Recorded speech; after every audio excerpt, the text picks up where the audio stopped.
संख्या पद्धति के सेकंड लेक्चर में आपका स्वागत है। अब क्वेश्चन नंबर 1 प्रश्नावली क्वेश्चन नंबर 1 क्वेश्चन है, क्या 0 एक परिमेय संख्या है? क्या 0 एक परिमेय संख्या है?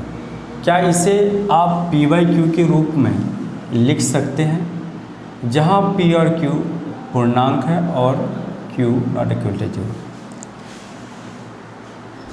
हमने पहला वीडियो में इस चैप्टर को पढ़ने का सभी बेसिक बताया था, उसमें से एक परिमेय संख्या है। अब सबसे पहले परिमेय संख्या रिमाइंड कर लेते हैं। परिमेय संख्या क्या है? परिमेय संख्या यानी ऐसी संख्या जो p/q के रूप में लिख सके, यानी प्रदर्शित कर सके। और इसके लिए एक कंडीशन है कि इसका जो हर यानी q ये 0 के बराबर नहीं होना चाहिए। आप ऊपर में कुछ भी लिखिए और p और q एक क्या है? पूर्णांक है।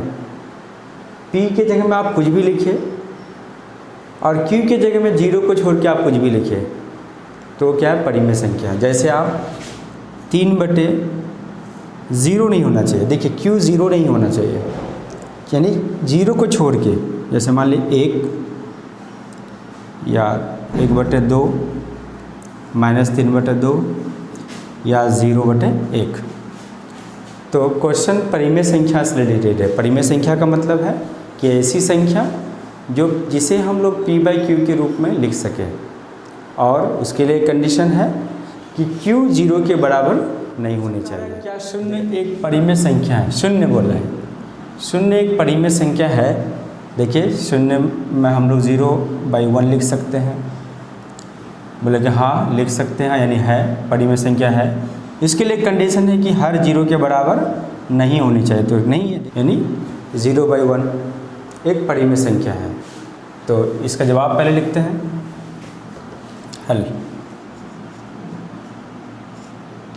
हल देखते हैं। क्या 0 एक परिमेय संख्या है? यानी क्या 0 एक परिमेय संख्या है? बोले हाँ है। हाँ 0 एक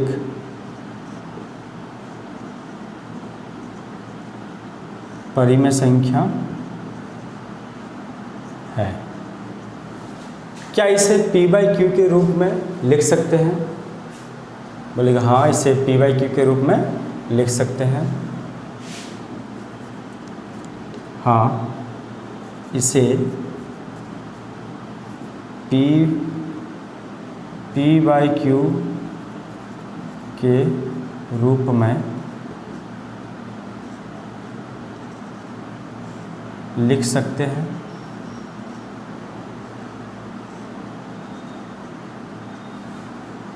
लिख सकते हैं, जहाँ p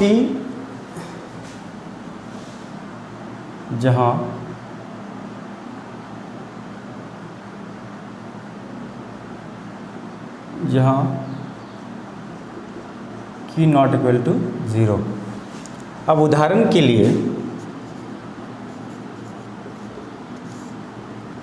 अब इसमें कुछ भी ले लो 2/3, बट यहाँ पे 0 नहीं होना चाहिए, हर में 0 नहीं होना चाहिए।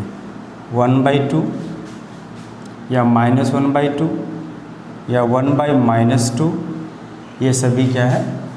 परिमेय संख्या है। ठीक है, या फिर 0/1 परिमेय संख्या है। अतः 0 एक परिमेय संख्या होगी। अब देखते हैं क्वेश्चन नंबर 2। 3 और 4 के बीच में 6 परिमेय संख्या ज्ञात कीजिए। तो फिर परिमेय संख्या हम लोग जान चुके हैं। बेसिक में हमने बताया था कि दो संख्या के बीच में अपरिमित रूप से अनेक संख्याएं होती है। ऐसे बताया था 1.1, 1.2, 1.3, इसी तरह से 100। तो 3 और 4 के बीच, 3 और 4 के बीच, 3 और 4 के बीच, 3 और 4 के बीच में 6 परिमेय संख्या ज्ञात कीजिए। तो सवाल काफ़ी आसान है। देखिए, 6 परिमेय संख्या निकालने के लिए 4 और 3 को जोड़ के 2 से भाग दे देंगे, तो इन दोनों के बीच में परिमेय संख्या निकल जाएगी। पहला परिमेय संख्या निकल जाएगी, ठीक है। तो निकालते हैं। पहला परिमेय संख्या 4 और 3 को जोड़ेंगे तो और 2 से भाग देंगे, 4 + 3/2, तो 4 3 7, 7/2, यानी 4 और 3 के बीच में क्या आया परिमेय संख्या 7/2, यानी पहला परिमेय संख्या निकल गया। अब दूसरा निकालने के लिए चाहे आप इसको और इसको जोड़ के 2 से भाग दीजिए, तो दोनों में आप कर सकते हैं। तो हम क्या करते हैं कि इसको और इसको जोड़ के 2 से भाग दे देते हैं, तो 3 + 7/2 / 2, ठीक है। तो इसको कैलकुलेट करिए। इसको कैलकुलेट करने पर अब यहाँ पे क्या आ जाएगा, एलसीएम 2 आ जाएगा। ये एलसीएम 2 3 में गुना 6 प्लस फिर 7, ठीक है। अब 7 और 6 13/2, और ये यहाँ पे एक भिन्न भाग में है, तो ये उलट के 1/2 बन जाएगा। तो कितना आएगा 13/4। तो ये दूसरी परिमेय संख्या किसके बीच की है, 3 और 7/2 के बीच। क्या आ गया 13/4। अब चाहे तीसरा परिमेय संख्या निकालने के लिए इनको और इनको जोड़ के 2 से भाग दीजिए, या फिर इनको या इनको जोड़ के 2 से भाग दीजिए, या फिर इनको और इनको 2 देके भाग दीजिए। तो अब तीसरा इसको और इसको जोड़ के 2 से भाग दे रहा है, 7/2 + 4/2।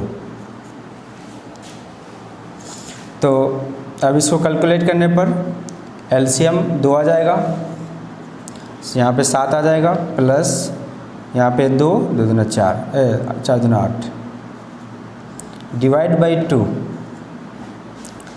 अब इसको जोड़ लीजिए, 7 दूना 14, 15/2, और एक भिन्न नीचे में है तो वो ऊपर जाएगा तो उलट जाएगा, यानी 1/2। अब क्या आ जाएगा दूसरा, 15 × 15/4, यानी इसके और इसके बीच में क्या आ गया 15/4। अब बोला कितना है 6 बोला है, तो आप 3 निकाल लिए। इसी तरह से आपको चौथा परिमेय संख्या किस किस के बीच निकालेंगे, मान ली इन दोनों के बीच निकाल लिए, तो 3 + 13/4 / 2। अब फिर से इसको कैलकुलेट करिए, एलसीएम कितना आएगा, एलसीएम 4 आएगा, 4 × 12 + 13 / 2। तो ये पहला है, ये दूसरा है, और ये तीसरा है। अब चौथा निकाल रहे हैं, 12 और 13 25/4, ये 2 भिन्न है, नीचे में छिपा हुआ है, उसको उलट जाएगा 1/2 बन जाएगा। तो कितना आ जाएगा 25/4 दूना 8। तो ये किस किस के बीच निकाले, 3 और 13 इसके बीच लिख दो, 25/8। अब 4 हो गया। पांचवा परिमेय संख्या किस किस के बीच निकालेंगे, इन दोनों के बीच निकाल लो। 13/4 प्लस 7/2। फिर एलसीएम लीजिए, 4 और 2 का एलसीएम निकाल लो, कन्फ्यूज़न होता है तो 2 1 2 दूना 4, 4 हो जाएगा, 4 4 से भाग होके 1 हो जाएगा 13 प्लस, यानी इससे भाग दीजिएगा 2 होगा, 7 दूना 14, तो आपका आ जाएगा 4 3 7 2, यानी 27/4। ये किस किस के बीच निकाले, इसके बीच लिख दो, यानी 27/4, ठीक है। और लास्ट 6 बोला है, 6 परिमेय संख्या, छठा, ठीक है। तो छठा निकालने के लिए किस किस के बीच निकाल लेंगे, इन दोनों के बीच निकाल लो, या इन दोनों के बीच निकाल लो, इन दोनों के बीच निकाल लेते हैं। तो 7/2 प्लस 15/4, एलसीएम कितना आ जाएगा, 4 आ जाएगा, यहाँ 2 दूना 4, यानी 7 दूना 14 प्लस यहाँ पे 15 आ जाएगा। तो 29/4, ये किस किस के बीच निकाले, इसके बीच निकाले, तो 29/4। तो इस क्वेश्चन में सबका अलग अलग आंसर हो सकता है। अगर मान लिया कोई इन दोनों के बीच निकाल लिए, तो फिर मान लिया कोई इन दोनों के बीच निकाल लिए, इन दोनों के बीच निकाल लिए, तो सबका आंसर अलग अलग इस क्वेश्चन में हो सकता है। तो पहला परिमेय संख्या है, दूसरा परिमेय संख्या है, तीसरा, चौथा, पांचवा, छठा। तो इस तरह से जितने निकालने बोलेगा क्वेश्चन में, उतने आप आसानी से निकाल सकते हैं। अब लास्ट में लिख दें, अतः 3 और 4 के बीच, 3 और 4 के बीच की 6 परिमेय संख्याएं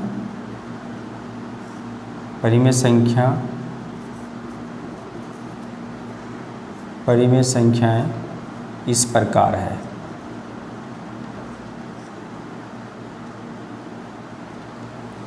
और 3 और 4 के बीच बोले, 3 और 4 के बीच 6 परिमेय संख्या हो गया, 1 2 3 4 5 6, ये 6 को लिख देना है। तो 25/8, 13/4, 27/4, 7/2, यानी 29/4, और लास्ट 15/4। तो ये सभी परिमेय संख्या है। अब देखते हैं इसका सेकंड मेथड। ये पहला मेथड है, मेथड 1,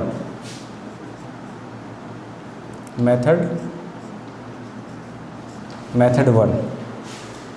अब देखते हैं इसका सेकंड मेथड। अब सेकंड मेथड, 3 और 4 के बीच में 6 परिमेय संख्याएं ज्ञात कीजिए। तो इसको हम लोग नंबर लाइन से समझते हैं। पहले एक नंबर लाइन ड्रॉ कर लेते हैं।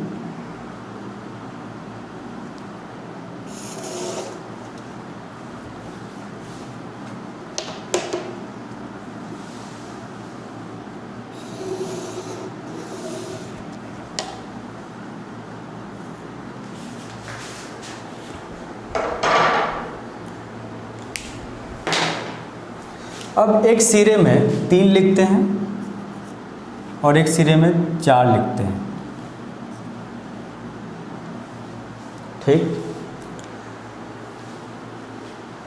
3 और 4 के बीच में 6 परिमेय संख्या, 6 बोला निकालने के लिए तो 6 डॉट लगाना है। कितने डॉट लगाना है यहाँ पे?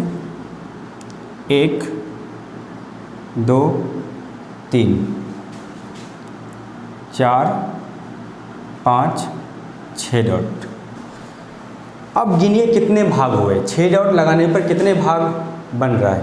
1 भाग, 2 भाग, 3 भाग, 4 भाग, 5 भाग, 6 भाग, 7 भाग। कितने भाग बन गए? 1, यानी 6 डॉट लगाने पर ऑटोमेटिकली 7 भाग बन जाते हैं, यानी एक ज़्यादा। अगर 8 डॉट लगाने बोले तो आप 9 भाग में बढ़ जाएगा। तो ये जो नंबर लाइन है अब 7 भाग में बढ़ चुका है। 1 2 3 4 5 6 7। ठीक है। अब देखिए ये जो 7 है, ये 7 भाग से क्या करेंगे, ये 3 को 7 से गुना भी करेंगे, 7 से भाग भी देंगे, और इस 4 को 7 से गुना भी करेंगे, 7 से भाग भी देंगे। अब देखिए इन 3 को क्या करते हैं कि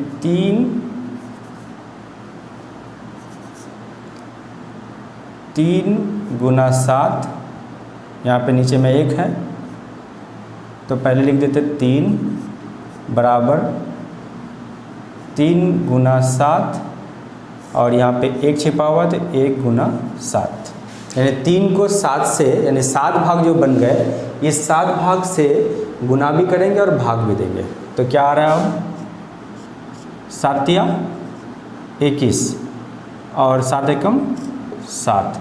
अब इसी तरह से 4 को भी ऐसे ही कीजिए, तो 4/1 लिख सकते हैं, 4/1।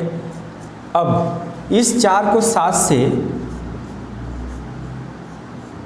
गुना भी करते हैं और भाग भी करते हैं, तब क्या आया 7 ×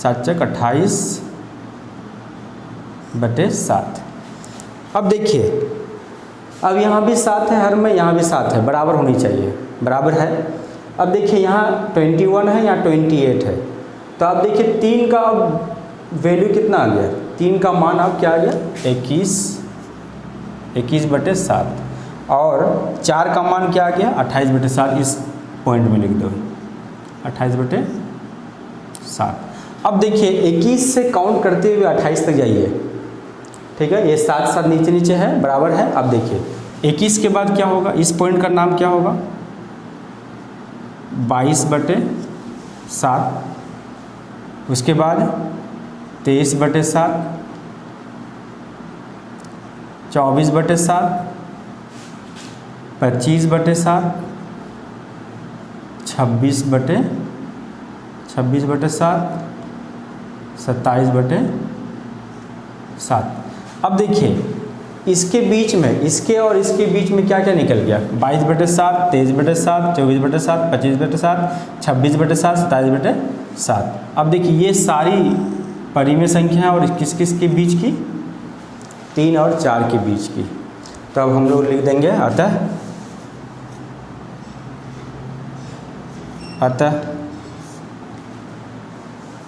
3 और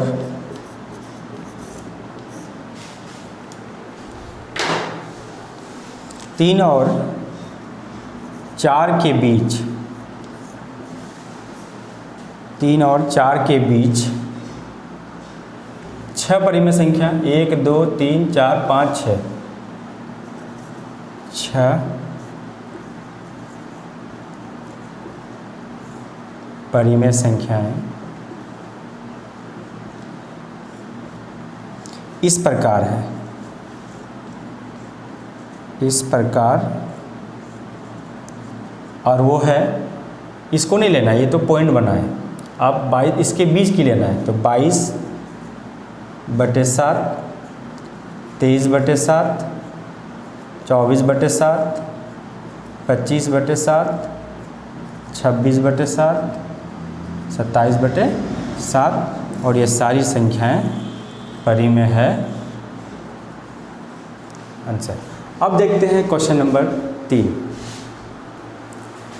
अब ये भी दूसरा क्वेश्चन के समान ही है, तो चाहे तो आप इसको और इसको जोड़ के 2 से भाग दीजिए, जितना आएगा फिर जोड़ के आप निकाल सकते हैं, लेकिन हम लोग इसको इसी मेथड सेकेंड से हम लोग बनाएंगे।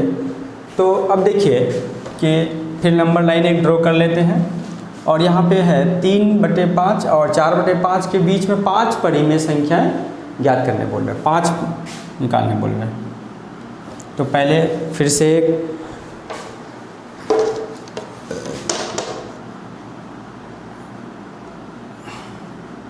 संख्या रेखा ड्रॉ कर लेते हैं, कर लिया। एरो देंगे। अब देखिए एक तरफ एक सिरे में 3/4 लिखना है और एक सिरे में 4/5 लिखना है। अब देखिए अब इसके डॉटेड कितना करना है, 5 करना है।